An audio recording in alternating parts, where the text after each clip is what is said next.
Hello there, Commonwealth from me. The Legend of Zelda Tears of the Kingdom has now been out for over 2 weeks, and to celebrate, Nintendo released a big new update, 1.12. One that fixes some audio glitches, bugs in some quests that I can't talk about because, well, spoilers, and several other issues tied to the gameplay experience. But before we dive into it properly, be sure to leave a like, subscribe and press the notification bell to not miss any of our upcoming Tears of the Kingdom videos.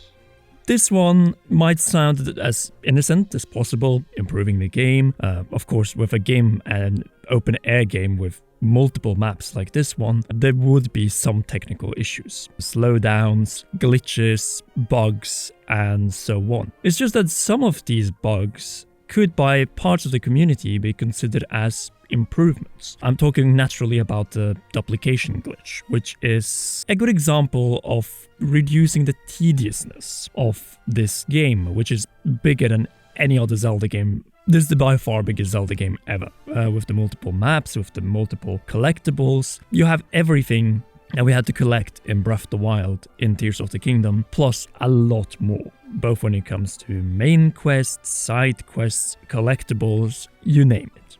It's obvious that this game is not a game that you will beat, say, with main quest and so on in 50 hours. No, we're talking about 100 hours here. And if you want to go for some of the completion bonuses, whether it is to max your batteries or get the best weapons in the game and filling out the maps that this game offers, yeah, then you're looking at even more time than that. Because this game simply has more and better of it than The Legend of Zelda Breath of the Wild. But where's the whole controversy about this new update? Well, it's just that some people don't have time to pour in, 200, 300, in some cases even 400 hours within the first few months. So a duplication glitch that allows you especially to get certain key items that are necessary for upgrading the battery, for instance, can be very tedious. And you'd feel like you're not getting much progress farming these because there's a lot of repetition involved with getting the material in question, or the two materials in question here. It's a lot of farming, it's a lot of grinding, and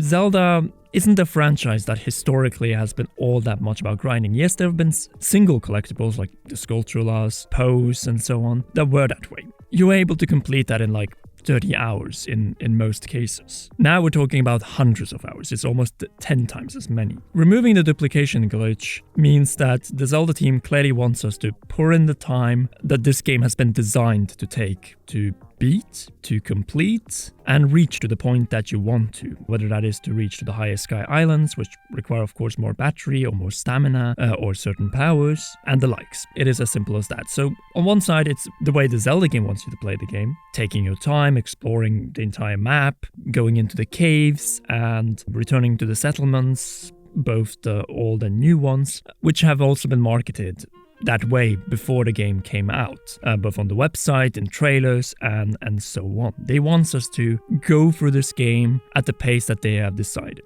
They don't want to rush through the game, and the reason I'm of course talking about this is, as you probably have seen also from an upcoming Game Explain video, which might already be up by the time you watch it, yes, I've beaten the game. And because of that, I posted a poll regarding how far you have reached after 2 weeks of The Legend of Zelda Tears of the Kingdom. Because I see half of you are still in the early dungeons, only around 25% of you are on the later stage of the game, and not even 17% of you have beaten it, and I have numbers to back it up.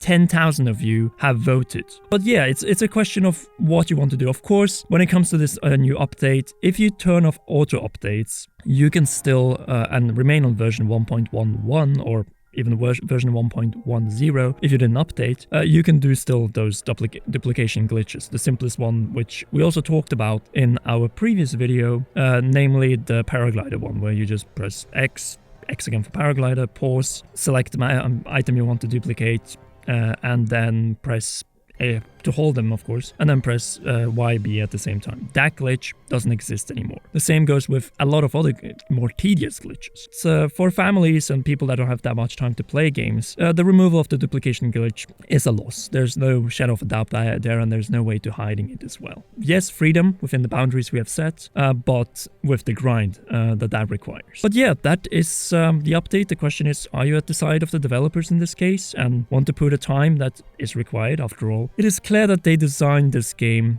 so we'll be playing it for years on end. This game is supposed to last quite a lot of time into the development of the next Zelda game, and based on the sales numbers, it is clear that that is also going to be an open air game, and it's probably not going to reuse the map. Definitely not the entire way they did with the surface from Breath of the Wild. And more interestingly for all of us, yeah, it's going to be a long wait.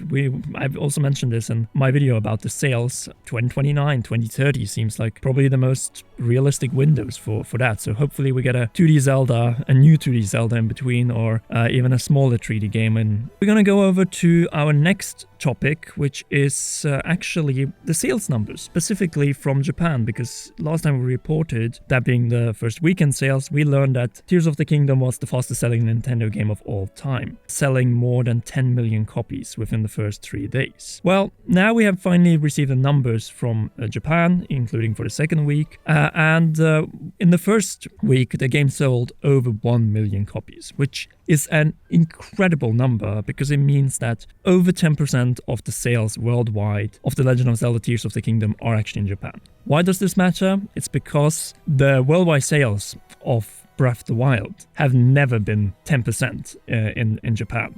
So this shows that Nintendo is succeeding with their strategy of selling more of The Legend of Zelda Tears of the Kingdom percentage-wise in Japan of worldwide sales than they did with Breath of the Wild. The marketing has been very intense. The Legend of Zelda Tears of the Kingdom after the second week now sits at 1,367,191 total sales.